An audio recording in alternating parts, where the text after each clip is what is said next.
এমন সময় ইব্রাহিম আলাইহিস সালাতু ওয়াস সালাম যখন সামনে হাঁটতেছে, এমন সময় শয়তান যখন বাধা দেওয়া শুরু করলো, শয়তান জন্য ইব্রাহিম আলাইহিস সালাতু ওয়াস সালাম সেখানে 7টি পাথর মারলেন। এবং সেখানে শয়তানকে 7টি পাথর মারার কারণে শয়তান যখন দূরে সরে গেল, ইব্রাহিম আলাইহিস সালাতু ওয়াস সালাম যখন আবার রওনা করলেন, কিছু দূর যাইতে যাইতে আবার যখন শয়তান উপস্থিত হয়ে গেল, সেখানে ইব্রাহিম আলাইহিস সালাতু ওয়াস সালাম তাকে 7টি পাথর মারলেন। আবার কিছু দূর যাওয়ার পরে শয়তান যখন ইব্রাহিম আলাইহিস সালাতু ওয়াস সালামের রাস্তার মধ্যে যখন পথের মধ্যে বাধা হয়ে গেলেন, তখন ইব্রাহিম আলাইহিস সালাতু ওয়াস সালাম ওই সময় শয়তানকে পাথর মারলেন। এই 3 জায়গায় পাথর মারলেন। এই জন্য আমার আল্লাহ তাআলা ইতিহাসের পাতায় রেখে দিয়েছেন, যখন বিভিন্ন দেশের হাজিরা যখন মক্কা নগরীতে হজ করতে যাওয়ার পরে শয়তানকে পাথর মারা ওয়াজিব। জোরে কোন সুবহানাল্লাহ। এতবার শয়তান ধোঁকা দিল, কিন্তু ধোঁকা দেওয়ার পরে শয়তান নিজেই পথ হারা হয়ে গেল। শয়তান ধোঁকা দিতে পারল না। এক পর্যায়ে হযরত ইব্রাহিম আলাইহিস সালাতু ওয়াস সালাম মিনা পর্বতে যখন উপস্থিত হয়ে গেলেন, উপস্থিত হওয়ার পরে হযরত ইসমাঈল ডাক দিয়ে বললেন, বাবা গো, আপনি আমার 4টি কথা শুনবেন বাবা। 4টি কথার মধ্যে 1 নম্বরে কথা ছিল, বাবা আপনি আপনার ছুরিটাকে মজবুত আকারে ধার দিয়ে নিন, যাতে আমাকে জবাই করতে যেন কষ্ট না হয়। দ্বিতীয়ত, আমার হাত পা বেঁধে রাখবেন, কারণ যদি আপনি হাত পা যদি বেঁধে না রাখেন আর আমি যদি ছুটাছুটি করি, লাফালাফি করি, আমার শরীরের রক্ত আপনার কাপড়ে লাগবে আর আপনি তখন ব্যাকুল হয়ে যাবেন, আপনি বাবা হয়ে সহ্য করতে পারবেন না। এমন সময় নবী ইসমাঈল ডাক দিয়ে বলল, বাবা আপনি আমাকে জমিনের মধ্যে সিট করে শোয়াবেন না, আমাকে আপনি উপর করে শোয়াবেন, যাতে আমার মৌতটা যেন সিজদারত অবস্থা হয়। জোরে কোন সুবহানাল্লাহ। নবী ইসমাঈল ডাক দিয়ে বললেন, বাবা আমাকে চিত করে শোয়াবেন না, আমাকে আপনি উপর করে শোয়াবেন, যাতে করে আমার মুখটা যেন সিজদারত অবস্থায় হয়। জোরে কোন সুবহানাল্লাহ। নবী ইসমাঈল আলাইহিস সালাতু ওয়াস সালাম ডাক দিয়ে বললেন, বাবা গো, আমি যখন মারা যাব, আপনি যখন আমাকে জবাই করবেন, আমার রক্ত মাখা জামা কাপড়গুলো আমার মার কাছে নিয়ে যাবেন আর বলবেন, ইসমাঈল আপনাকে সালাম দিয়েছেন, আর আমার মা যেন আমার সালামের জবাব দেয়। জোরে কোন সুবহান রাব্বুল আলামিন। জিহাদ সম্পর্কে কোরআনুল কারীমের মধ্যে রাখতে বলেন, যারা জিহাদ করবে তারাই সফল কামিয়াব হবে। আল্লাহ রাব্বুল আলামিন রাখতে বলেন, আল্লাযীনা আমানু ওয়া হাজারু ওয়া জাহাদু ফি সাবিলিল্লাহি বিআমওয়ালিহিম ওয়া আনফুসিহিম ফি সাবিলিল্লাহ আযমু দারাজাতান ইনদাল্লাহ ওয়াল্লাহু ওয়া উলাইকা হুমুল ফাইজুন। আল্লাহ রাব্বুল আলামিন ডাকতে বলেন, আল্লাযীনা আমানু, যারা ঈমান আনছে, ওয়া হাজারু, এবং যারা হিজরত করেছে, ওয়া জাহাদু, যারা জিহাদ করেছে, ফি সাবিলিল্লাহ, একমাত্র আল্লাহর রাস্তায় নিজের জান দ্বারা এবং মাল দ্বারা, আযমু দারাজাতান ইনদাল্লাহ, আল্লাহর নিকট তারা মর্যাদায় শ্রেষ্ঠ। জোরে কোন আল্লাহু আকবার। আর একটু জোরে কোন আল্লাহু আকবার। উলাইকা হুমুল ফাইজুন, আমার আল্লাহ রাখতে বলেন জিহাদকারীরাই হলো সফল কামিয়াব। আমার আল্লাহ জিহাদকারীদের সম্পর্কে কোরআনুল কারীমের মধ্যে বলেন যারা জিহাদ করবে আমি আল্লাহ তাদেরকে ভালোবাসবো। জোরে করুন সুবহানাল্লাহ। এই সম্পর্কে কোরআনুল কারীমের মধ্যে আমার আল্লাহ তাআলা রাখতে বলেন ইন্নাল্লাহা ইউহিব্বুল্লাযীনা ইউকাতিলুনা ফি সাবিলিহি সাফফান কাআন্নাহুম বুনিয়ানুম মারসুস। জোরে কোন আল্লাহু আকবার। আল্লাহ তাআলা রাখতে বলেন যারা আল্লাহ তাআলার পথে সারিবদ্ধ হয়ে সীসা ঢালা পাচিলের নাই যারা আল্লাহর রাস্তায় নিজের জান দ্বারা এবং মাল দ্বারা জিহাদ করে আমার আল্লাহ তাদেরকে সব থেকে বেশি ভালোবাসেন। জোরে কোন সুবহানাল্লাহ। এই জন্য জিহাদের ওয়াজ কেউ করতে চায় না। নামাজের ওয়াজ করা সহজ, যাকাতের ওয়াজ করা সহজ, কিন্তু জিহাদের ওয়াজ করা খুব কঠিন। যখন উলামায়ে কেরাম জিহাদের ওয়াজ করতে যায় তখন আলেমদেরকে জঙ্গিবাদের তকমা দেওয়া হয়। কথা বলেন ঠিক কিনা? যেমনিভাবে নামাজ ফরজ, রোজা ফরজ, যাকাত ফরজ, কোরআন তেলাওয়াত শিক্ষা করা ফরজ, কিন্তু তেমনি ভাবেই প্রত্যেকটি মানুষের উপর জিহাদ করা ফরজ। জোরে কোন ঠিক কিনা?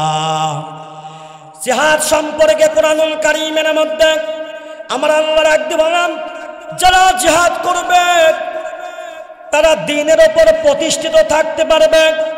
এই সম্পর্কে আল্লাহ রাব্বুল আলামিন পবিত্র কোরআনুল কারীমের মধ্যে রাখতে বলেন ইয়া আইয়ুহাল্লাযীনা আমানু ইন তানসুরুল্লাহা ইয়ানসুরকুম ওয়া ইউসাব্বিত আকদামাকুম। জোরে কোন সুবহানাল্লাহ। এই আয়াতের মধ্যে মহান আল্লাহ রাখতে বলেন ইয়া আইয়ুহাল্লাযীনা আমানু, হে ঈমানদার বান্দাগণ, ইন তানসুরুল্লাহ, যদি তোমরা আমার দ্বীন প্রতিষ্ঠার কাজে যদি তোমরা আমাকে যদি সাহায্য করো, ইন তানসুরুল্লাহ ইয়ানসুরকুম, আমি আল্লাহ তোমাদেরকে সাহায্য করব। জোরে কোন সুবহানাল্লাহ। ওয়া ইউসাব্বিত আকদামাকুম, আল্লাহ তাআলা রাখতে বলেন তোমাদের পাসমূহকে দ্বীনের উপর মজবুত রাখবো। জোরে কোন সুবহানাল্লাহ। জিহাদ সম্পর্কে আল্লাহ তাআলা রাখতে বলেন যারা জিহাদ করবে আমার আল্লাহ তাদেরকে কঠিন আযাব থেকে রক্ষা করবেন। এই সম্পর্কে কোরআনুল কারীমের মধ্যে আল্লাহ রাব্বুল আলামিন রাখতে বলেন ইয়া আইয়ুহাল্লাযীনা আমানু হাল আদুল্লুকুম আলা তিজারাতিন তুনজিকুম মিন আযাবিন আযীম। জোরে কোন আল্লাহু আকবার। যারা জিহাদ করবে আল্লাহ রাখতে বলেন আমি আল্লাহ তাদেরকে আযাব থেকে রক্ষা করব, শাস্তি থেকে রক্ষা করব। আল্লাহ তাআলা রাখতে বলেন হে ঈমানদার বান্দাগণ, হাল আদুল্লুকুম, আমি কি তোমাদেরকে এমন একটি ব্যবসার সংবাদ দেব, তুনজিকুম মিন আযাবিন আযীম, যা তোমাদেরকে কঠিন আযাব এবং শাস্তি থেকে রক্ষা করবেন। জোরে কোন সুবহানাল্লাহ। পরের আয়াতে আল্লাহ রাখতে বলেন তো মিনুনা বিল্লাহি ওয়া রাসূলিহি ওয়া তুজাহিদুনা ফি সাবিলিল্লাহি বিআমওয়ালিকুম ওয়া আনফুসিকুম যালিকুম খায়রুল লাকুম ইন কুনতুম তা'লামুন। আল্লাহু আকবার। আল্লাহ তাআলা রাখতে বলেন তোমরা আল্লাহ এবং রাসূলের প্রতি ঈমান আনবে, বিআমওয়ালিহিম ওয়া আনফুসিহিম ফি সাবিলিল্লাহ, আল্লাহ এবং রাসূলের প্রতি ঈমান আনার পরে তোমরা নিজের জান এবং মাল দ্বারা আল্লাহর রাস্তায় জিহাদ করবে। জোরে কোন সুবহানাল্লাহ। যারা জিহাদ করবে আমি আল্লাহ তাদেরকে জান্নাত দান করব। এই সম্পর্কে কোরআনুল কারীমের মধ্যে আমার আল্লাহ তাআলা রাখতে বলেন, আল্লাহ তাআলা রাখতে বলেন যারা জিহাদ করবে আমি আল্লাহ তাদেরকে এমন একটি জান্নাতের মধ্যে প্রবেশ করাবো, যেই জান্নাতের মধ্যে দিয়ে, যেই জান্নাতের তলদেশ দিয়ে নহর প্রবাহিত হবে। জোরে কোন সুবহানাল্লাহ। আল্লাহ তাআলা ডাকতে পারেন নবীগণ, হে নবী, ইয়া আইয়ুহান নাবিয়্যু জাহিদিল কুফফার ওয়াল মুনাফিকিন। আল্লাহু আকবার।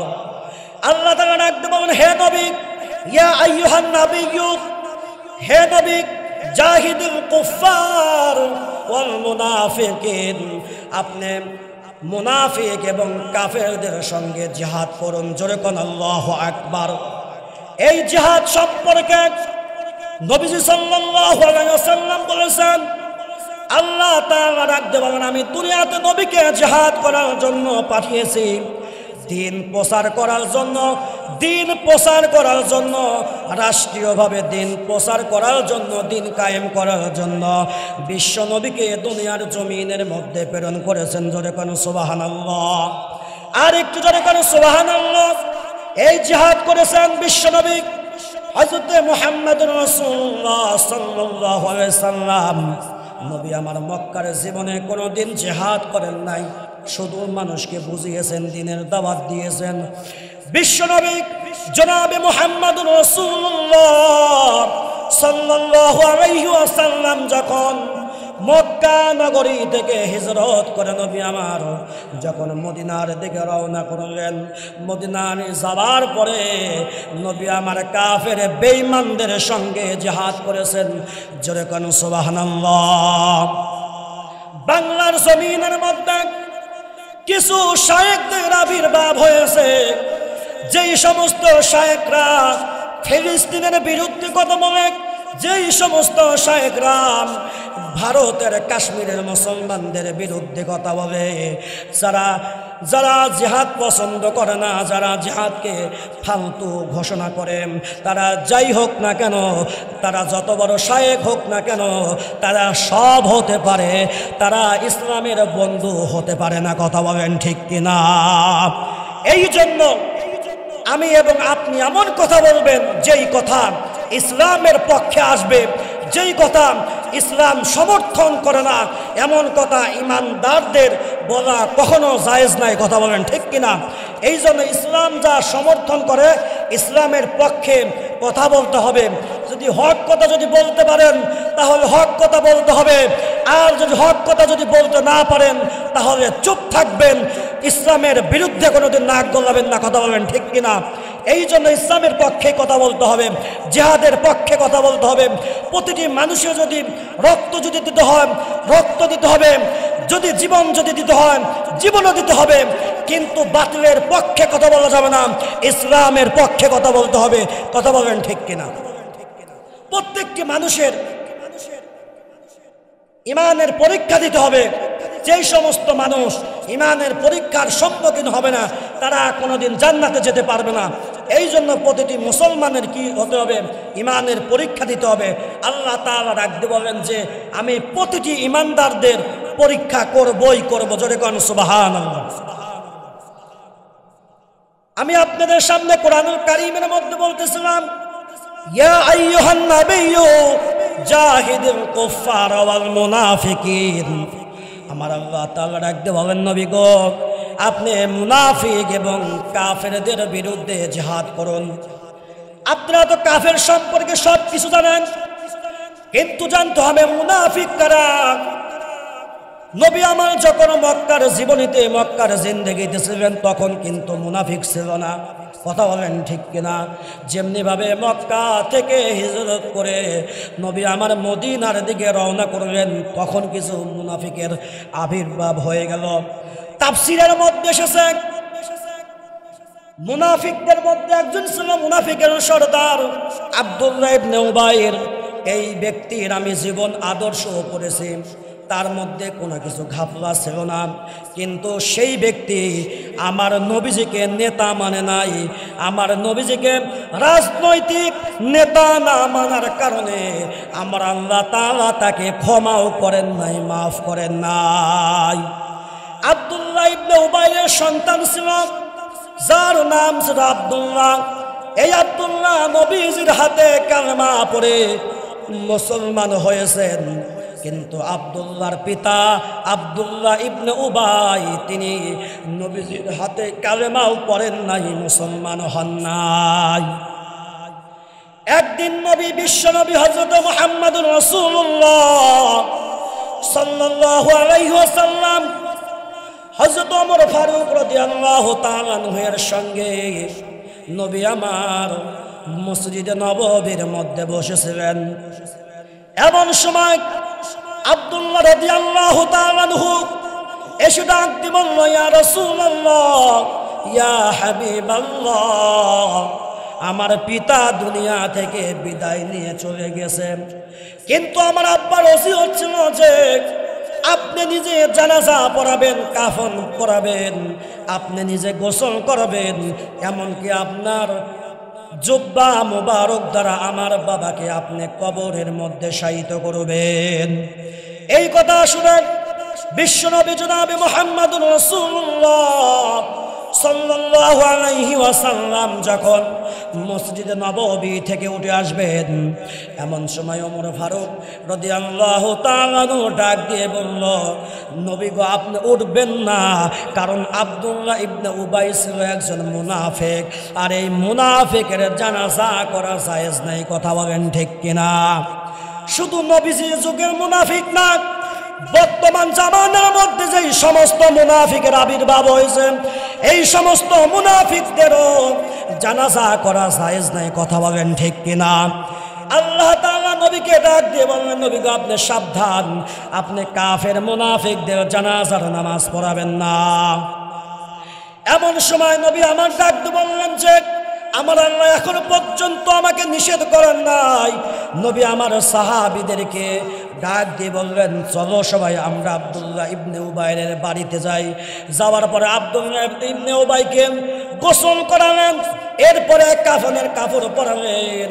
বিশ্বনবী মক্কা মদিনার জমিনে 27 জন সাহাবীকে পিছনে নিয়ে নবী আমার জানাজা নামাজের জন্য দাঁড়িয়ে গেলেন। জানাজার নামাজের জন্য যখন দাঁড়িয়ে গেলেন, আল্লাহু আকবার বলে যখন হাত উঠাবেন, নবী আমার আসমানের দিকে তাকিয়ে দেখতে পাইলেন আমার আল্লাহ তাআলা আসমান থেকে একজন ফেরেশতা পাঠাইলেন, যে ফেরেশতার নাম হলো জিবরাইল আমিন। জিবরাইল আমিন এসে ডাকতে বলেন, নবী সাবধান, আমরা আল্লাহ নিষেধ করেছেন আপনি জানাজা পড়াবেন না। এই সম্পর্কে আমার আল্লাহ কুরআনুল কারীমের মধ্যে আয়াত নাযিল করে রাখতে বলেন, ইস্তাগফির লাহুম আও লা তাস্তাগফির লাহুম ইন তাস্তাগফির লাহুম 70 মাররাতান ফালাই ইয়াগফিরুল্লাহু লাহুম। আল্লাহ তাআলা রাখতে বলেন, নবী গো, আপনি তার জন্য ক্ষমা চান কিংবা না চান, আপনি তার জন্য মাফ চান কিংবা না চান, আমি আল্লাহ আব্দুল্লাহ ইবনে উবাইকে মাফ করব না। ওমর রাদিয়াল্লাহু তাআলা আনহু এককভাবে 13টি সিদ্ধান্ত নিয়েছিলেন। 13টি সিদ্ধান্তের উপরে খুশি হয়ে আমার আল্লাহ কোরআনুল কারীমের মধ্যে 13 জায়গায় আয়াত নাযিল করেছেন। জোরে কোন সুবহানাল্লাহ, আর একটু জোরে কোন সুবহানাল্লাহ। এই জন্য দুনিয়ার মধ্যে যত কাফির বেঈমানরা আসবে তাদের জানাজা করা জায়েজ নাই। কথা বলেন ঠিক কিনা? আমি আপনাদের সামনে মূলত কুরবানি সম্পর্কে কিছু আলোচনা করব। তো কুরবানি করার বিষয়, কেমনে কুরবানি করতে হয়, কুরবানির ফজিলত, কুরবানির ইতিহাস, কুরবানি কোথা থেকে আসলো, এই সম্পর্কে আমি আপনাদের সামনে কিছু কথা বলার চেষ্টা করব। আল্লাহ রাব্বুল আলামিন হযরত ইব্রাহিম আলাইহিস সালাতু ওয়াস সালাম, ইব্রাহিম আলাইহিস সালাতু ওয়াস সালামকে এই দুনিয়ার জমিনে পাঠানোর পরে নবী ইব্রাহিম এক নয় দুই নয় বহু পরীক্ষা দিয়েছেন। সেই পরীক্ষাগুলোর মধ্যে হযরত ইব্রাহিম আলাইহিস সালাম 100-তে 100 নাম্বার পেয়ে পাশ করেছেন। জোরে কোন সুবহানাল্লাহ। ইব্রাহিম আলাইহিস সালামকে নমরুদের আগুনের অগ্নিকুণ্ডের মধ্যে যখন দেওয়া হলো, আমার আল্লাহ তাআলা আগুনকে ডাক দিয়ে বললেন, ইয়া নারু কুনি বারদাও ওয়া সালামান আলা ইব্রাহিম। জোরে কোন আল্লাহু আকবার। আল্লাহ তাআলা ডাক দিয়ে বললেন, হে আগুন সাবধান হয়ে যাও, আমার ইব্রাহিমের জন্য তুমি আরামদায়ক শান্তিদায়ক হয়ে যাও। আমার ইব্রাহিমের যেন একটি শরীরের পশম যেন পড়তে না পারে। জোরে কোন সুবহানাল্লাহ। আগুনের মধ্যে যখন দিলেন, ইব্রাহিম আলাইহিস সালামের শরীরের একটি পশমও পড়ে নাই। এটা আল্লাহ পাকের একমাত্র কুদরত। জোরে কোন সুবহানাল্লাহ। ইব্রাহিম আলাইহিস সালাম কত পরীক্ষা দিয়েছেন, কত কষ্ট করেছেন, কিন্তু তারপরেও আমার আল্লাহ তাআলার স্মরণ থেকে তিনি গাফেল হননি।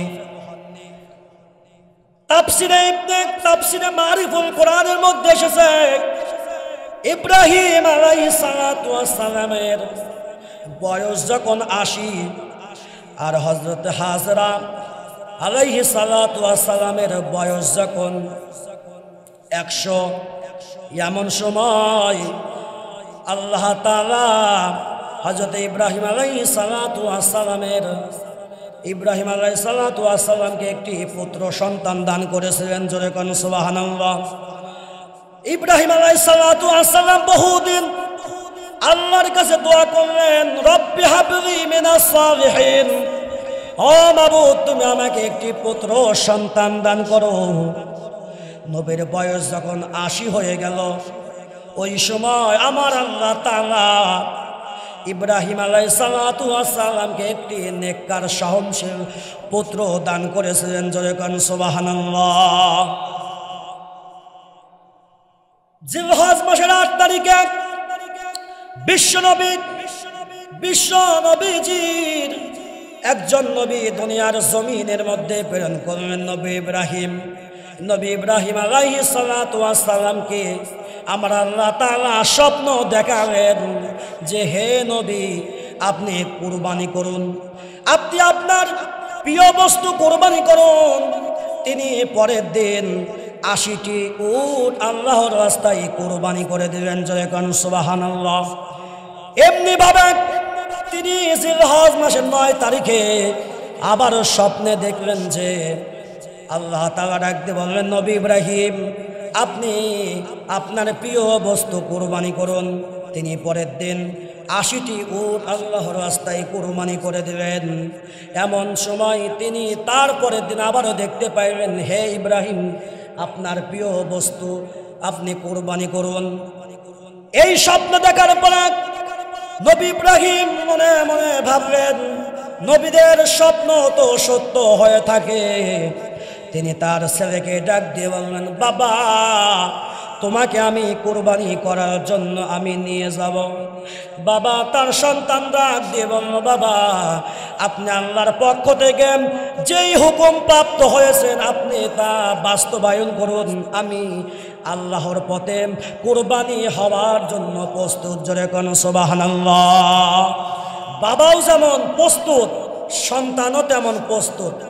80 বছর বয়সে সন্তান হওয়ার পরে কি যে কষ্ট, সেটা একমাত্র নবী ইব্রাহিম আলাইহিস সালাম বুঝতে পারছেন যে এই বুড়ো বয়সে নিজের সন্তানকে নিজ হাতে কুরবানি করার কত কষ্ট।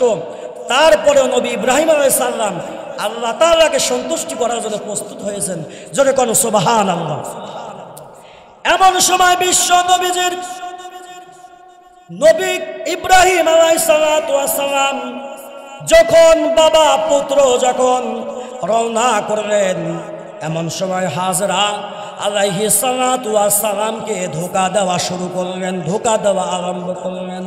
এ হাজরা, তোমার সন্তানকে কিন্তু কুরবানি করে ফেলবে, সাবধান। এবার হাজরা ডাক দিয়ে বলল, এটা যদি আমার আল্লাহ তাআলার আদেশ হয়ে থাকে কোনো সমস্যা নাই। এক পর্যায়ে যখন হাজেরার কাছে যখন শয়তান ধোঁকা না দিয়ে যখন ব্যর্থ হয়ে যখন ইসমাইলের কাছে আসলেন, ইসমাইলকে ডাকতে বললেন, সাবধান ইসমাইল, তোমার বাবা কিন্তু তোমাকে আজকে জবাই করে ফেলবে। দেখো তোমার বাবার হাতে রশি, তোমার বাবার হাতে ছুরি, তোমার বাবা কিন্তু তোমাকে আজকে হত্যা করে ফেলবে, কুরবানি করে ফেলবে। নবী ইসমাইল ডাক দিয়ে বলবে, কোনো সমস্যা নাই, এটা যদি একমাত্র আল্লাহর হুকুম হয়ে থাকে, আমি আল্লাহর হুকুমে, আমি আল্লাহ তাআলাকে রাজি খুশি করার জন্য আমি প্রস্তুত। জোরে কোন সুবহানাল্লাহ। এবার হযরত ইসমাইল আলাইহিস সালাতু ওয়াস সালামকে ধোঁকা দিতে পারলেন না, শয়তান ব্যর্থ হয়ে হযরত ইব্রাহিম আলাইহিস সালাতু ওয়াস সালামকে ডাক দিয়ে বললেন যে, স্বপ্নের কথা ধরে কেউ কি নিজের সন্তানকে কুরবানি করে? আপনি দেখেন না, কাবিল হাবিলকে হত্যা করার কারণে আজকে পুরো পৃথিবীর মানুষ কাবিলকে ঘৃণা করে, অপমান করে। আপনি বাবা হয়ে যদি আপনার সন্তানকে যদি কুরবানি করেন, ইতিহাস আপনাকে ঘৃণা করবে। এই কথা বলার সঙ্গে সঙ্গে ইব্রাহিম আলাইহিস সালাতু ওয়াস সালাম বুঝতে পারলেন যে এটা শয়তান। ডাক দিয়ে বললেন যে, মনে হচ্ছে তুমি শয়তান, তুমি যেহেতু আমাকে ধোঁকা দিচ্ছ। ইব্রাহিম আলাইহিস সালাতু ওয়াস সালাম ডাক দিয়ে বললেন, মনে হচ্ছে তুমি শয়তান। এমন সময় ইব্রাহিম আলাইহিস সালাতু ওয়াস সালামকে শয়তান ডাক দিয়ে বললেন, আমি তোমাকে সামনে যেতে দেব না। এমন সময় ইব্রাহিম আলাইহিস সালাতু ওয়াস সালাম যখন সামনে হাঁটতেছে, এমন সময় শয়তান যখন বাধা দেওয়া শুরু করলো, শয়তান জন্য ইব্রাহিম আলাইহিস সালাতু ওয়াস সালাম সেখানে 7টি পাথর মারলেন। এবং সেখানে শয়তানকে 7টি পাথর মারার কারণে শয়তান যখন দূরে সরে গেল, ইব্রাহিম আলাইহিস সালাতু ওয়াস সালাম যখন আবার রওনা করলেন, কিছু দূর যাইতে যাইতে আবার যখন শয়তান উপস্থিত হয়ে গেল, সেখানে ইব্রাহিম আলাইহিস সালাতু ওয়াস সালাম তাকে 7টি পাথর মারলেন। আবার কিছু দূর যাওয়ার পরে শয়তান যখন ইব্রাহিম আলাইহিস সালাতু ওয়াস সালামের রাস্তার মধ্যে যখন পথের মধ্যে বাধা হয়ে গেলেন, তখন ইব্রাহিম আলাইহিস সালাতু ওয়াস সালাম ওই সময় শয়তানকে পাথর মারলেন। এই 3 জায়গায় পাথর মারলেন। এই জন্য আমার আল্লাহ তাআলা ইতিহাসের পাতায় রেখে দিয়েছেন, যখন বিভিন্ন দেশের হাজিরা যখন মক্কা নগরীতে হজ করতে যাওয়ার পরে শয়তানকে পাথর মারা ওয়াজিব। জোরে কোন সুবহানাল্লাহ। এতবার শয়তান ধোঁকা দিল, কিন্তু ধোঁকা দেওয়ার পরে শয়তান নিজেই পথ হারা হয়ে গেল। শয়তান ধোঁকা দিতে পারল না। এক পর্যায়ে হযরত ইব্রাহিম আলাইহিস সালাতু ওয়াস সালাম মিনা পর্বতে যখন উপস্থিত হয়ে গেলেন, উপস্থিত হওয়ার পরে হযরত ইসমাইল ডাক দিয়ে বললেন, বাবা গো, আপনি আমার 4টি কথা শুনবেন বাবা। 4টি কথার মধ্যে 1 নম্বরে কথা ছিল, বাবা আপনি আপনার ছুরিটাকে মজবুত আকারে ধার দিয়ে নিন, যাতে আমাকে জবাই করতে যেন কষ্ট না হয়। দ্বিতীয়ত, আমার হাত পা বেঁধে রাখবেন, কারণ যদি আপনি হাত পা যদি বেঁধে না রাখেন আর আমি যদি ছুটাছুটি করে লাফালাফি করি, আমার শরীরের রক্ত আপনার কাপড়ে রাখবে আর আপনি তখন ব্যাকুল হয়ে যাবেন, আপনি বাবা হয়ে সহ্য করতে পারবেন না। এমন সময় নবী ইসমাইল ডাক দিয়ে বলল, বাবা আপনি আমাকে জমিনের মধ্যে শীত করে শোয়াবেন না, আমাকে আপনি উপর করে শোয়াবেন, যাতে আমার মৌতটা যেন সিজদারত অবস্থা হয়। জোরে কোন সুবহানাল্লাহ। নবী ইসমাইল ডাক দিয়ে বললেন, বাবা আমাকে চিৎ করে শোয়াবেন না, আমাকে আপনি উপর করে শোয়াবেন, যাতে করে আমার মুখটা যেন সিজদারত অবস্থায় হয়। জোরে কোন সুবহানাল্লাহ। নবী ইসমাঈল আলাইহিস সালাতু ওয়াস সালাম ডাক দিয়ে বললেন, বাবা গো, আমি যখন মারা যাব, আপনি যখন আমাকে যখন জবাই করবেন, আমার রক্ত মাখা জামা কাপড়গুলো আমার মার কাছে নিয়ে যাবেন আর বলবেন, ইসমাঈল আপনাকে সালাম দিয়েছেন, আর আমার মা যেন আমার সালামের জবাব দেয়। জোরে কোন সুবহানাল্লাহ। দেখেন নবীদের ঈমান, নবীদের ঈমানের কারণে জান্নাত পেয়েছেন, নবীদের কত ঈমান মজবুত। আর আপনার আমার ঈমান হলে তো সঙ্গে সঙ্গে শয়তানের ধোঁকা খেয়ে আমরা জমিনের মধ্যে লুটিয়ে পড়তাম, কিন্তু নবীদের ঈমান মজবুত হওয়ার কারণে শয়তান তাদেরকে ধোঁকা দিয়ে পরাস্ত করতে পারে নাই। কথা বলেন ঠিক কিনা? এই কথাটা কুরআনুল কারীমের মধ্যে আমার আল্লাহ তাআলা ডাক দিয়ে বললেন, রব্বি হাবলি মিনাস সালিহিন। আল্লাহ তাআলা তার নবীজিকে তার নবী ইব্রাহিম আলাইহিস সালাতু ওয়াস সালামকে সহনশীল একটি পুত্র দান করেছেন। জোরে কোন সুবহানাল্লাহ।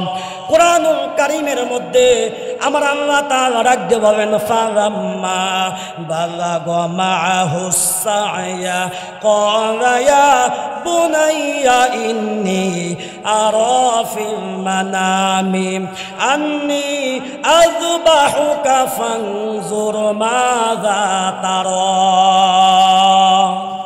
ফালাম্মা বালাগা মাআহুস সা'য়া, যখন ইসমাঈল আলাইহিস সালাতু ওয়াস সালাম ইব্রাহিম আলাইহিস সালাতু ওয়াস সালামের সঙ্গে ঘোরাফেরার বয়সে যখন উপনীত হলেন, ফালাম্মা বালাগা মাআহুস সা'য়া ক্বালা ইয়া বুনাইয়া, তখন ইব্রাহিম আলাইহিস সালাতু ওয়াস সালাম বললেন, হে আমার ছেলে, ইন্নী আরা ফিল মানামি, আমি স্বপ্নে দেখছি, আযবাহুকা, তোমাকে আপনি জবাই করেছে, ফানজুর মাযা তারা, এখন তোমার কি অভিমত তুমি ব্যক্ত করো।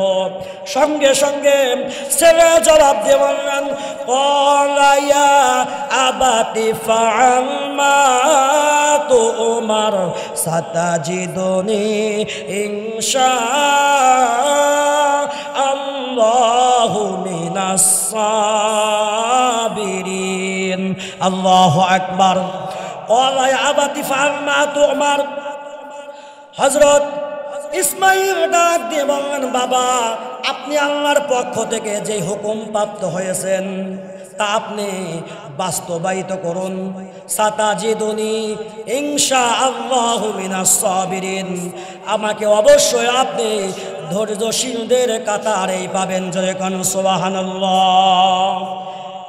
বিশ্বনবী জনাবে মুহাম্মদুর রাসূলুল্লাহ রাখতে বললেন, যে ব্যক্তির সামর্থ্য থাকা অবস্থায় যে ব্যক্তি কুরবানি করল না, বিশ্বনবী মুহাম্মদুর রাসূলুল্লাহ ডাক দিয়ে বলেছেন, সে যেন আমার ঈদগাহে যেন প্রবেশ না করে।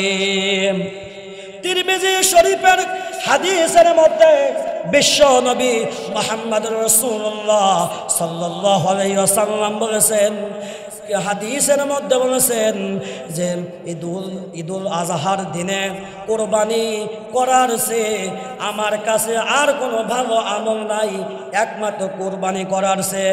এমনকি হাসরের ময়দানে, কিয়ামতের ময়দানে পশুর লোম এবং খোর সব কিছুই কিয়ামতের মাঠে মিজানের পাল্লায় মাপ দেওয়া হবে। বিশ্বনবী হযরত মুহাম্মদুর রাসূলুল্লাহ সাল্লাল্লাহু আলাইহি ওয়াসাল্লাম বলে দিয়েছেন যে, বিশ্বনবী জনাবে মুহাম্মদুর রাসূলুল্লাহ সাল্লাল্লাহু আলাইহি ওয়াসাল্লাম ডাক দিয়ে বলেন, পশুর রক্ত দুনিয়াতে প্রবাহিত হওয়ার পূর্বেই আমি আল্লাহ সেই কুরবানি কবুল করে নেই। জোরে কোন সুবহানাল্লাহ। এই কুরবানি সম্পর্কে কুরআনুল কারীমের মধ্যে আল্লাহ ডাক দিয়ে বলেন, কুল ইন্না সালাতি ওয়া নুসুকি ওয়া মাহইয়ায়া ওয়া মামাতি লিল্লাহি রাব্বিল আলামিন। আল্লাহু আকবার। আমার আল্লাহ কোরআনুল কারীমের মধ্যে ডাক দিয়ে বলেছেন, কুল, হে নবী আপনি বিশ্ববাসীকে জানিয়ে দিন, ইন্না সলাতি, নিশ্চয় আমার নামাজ, অনুসুকি এবং আমার কুরবানি, আমার হায়াত, আমার মওত সব কিছু একমাত্র আল্লাহর জন্য হতে হবে। জোরে কোন সুবহানাল্লাহ। কোরআনুল কারীমের মধ্যে আল্লাহ রাব্বুল আলামিন ডাক দিয়ে বলেন, ইয়ানালুল্লাহু লুহুমুহা ওয়ালা দিমাউহা ওয়ালাকিন ইয়ানালুহুত তাকওয়া মিনকুম। জোরে কোন আল্লাহু আকবার। আর একটু জোরে কোন আল্লাহু আকবার। কোরআনুল কারীমের মধ্যে আমার আল্লাহ ডাক দিয়ে বলে দিয়েছেন, বান্দারে শুনে রাখো, জেনে রাখো, আমি আল্লাহ তাআলার নিকট তোমাদের গোশত, রক্ত, হাড় কিছুই পৌঁছাই না, আমার নিকটে শুধু পৌঁছায় বান্দার তাকওয়া। ও বান্দা, তুমি তো গোশত খাবা, তুমি তো সব কিছুই করবা, আমার নিকটে তোমাদের গোশত, রক্ত কিছুই আসবে না, শুধু আমার নিকট আসবে তোমাদের তাকওয়া। এই জন্য কুরবানি করতে হবে, নিজেকে আত্মশুদ্ধি করতে হবে, নিজের অন্তরকে নিয়ন্ত্রণ করতে হবে, ইখলাসের সাথে কুরবানি করতে হবে। যারা ইখলাসের সাথে কুরবানি করবেন আমার আল্লাহ তাদের কুরবানি কবুল করবেন, আর যাদের ইখলাসের সাথে কুরবানি করবে না আমার আল্লাহ তাদের কুরবানি কবুল করবেন না। কথা বলেন ঠিক কিনা? এই জন্য আল্লাহ ডাকতে বলেন, নবী গো আপনি জানিয়ে দিন, আমার নিকটে গোশত পৌঁছায় না, আমার নিকটে রক্ত পৌঁছায় না, আমার নিকটে পৌঁছায় একমাত্র বান্দার তাকওয়া। জোরে কোন সুবহানাল্লাহ। আমি আপনাদের সামনে কোরআন থেকে কথা বলতেছিলাম, আমি আপনাদের সামনে জিহাদ সম্পর্কে কিছু কথা বলতেছিলাম। তো জিহাদের কথা তো কোরআনে আসছে, কথা বলবেন ঠিক কিনা? তো আমরা দেখতে পাইলাম যে আমাদের এই পাবনা জেলায় আটঘরিয়া থানাতে কিছু খারাপ মানুষের আবির্ভাব ঘটছে। তারা যে কোরআনের মতো একটি কিতাবকে যারা পুরায়া দেয়, এরা কখনো মানুষ হতে পারে না। কথা বলেন ঠিক কিনা? আমার আল্লাহ তাআলা দীর্ঘ 23 বছর যাবৎ বিশ্বনবী জনাবে মুহাম্মদুর রাসূলুল্লাহ সাল্লাল্লাহু আলাইহি সাল্লামের প্রতি কোরআন নাজিল করেছেন। যেই কোরআন নবী আমার মক্কার জামানায় দাওয়াত দিতে গিয়ে কত মার খেয়েছেন, কত জুলুমের শিকার হয়েছেন, কত জেল খাটছেন। নবী আমার মক্কা থেকে হিজরত করে মদিনায় গিয়ে কোরআনের দাওয়াত দিয়েছেন। আর বাংলার জমিনের কিছু হতভাঙ্গা, কিছু কুলাঙ্গার, কিছু জারজ সন্তান, এই সমস্ত হারামিরা যারা কোরআনের বিরুদ্ধে অবস্থান নেয়, যারা কোরআনকে যারা পড়ায়, তাদের কাছে কোনোদিন ইসলাম নিরাপদ নয়, তাদের কাছে কোনোদিন রাষ্ট্র নিরাপদ নয়। কথা বলেন ঠিক কিনা? ভবিষ্যতে আপনারা ভোট দিবেন, জেনে শুনে ভোট দিবেন। যেই সমস্ত হারামিরা কোরআনের বিরুদ্ধে কথা বলে, কোরআনকে যারা পড়ায়, তারা কোনোদিন মানুষ হতে পারে না। এক নম্বরে জারজ সন্তান, হারামজাদা। কথা বলেন ঠিক কিনা? যারা কোরআনের বিরুদ্ধে কথা বলে তারা কখনো মানুষ হতে পারে না।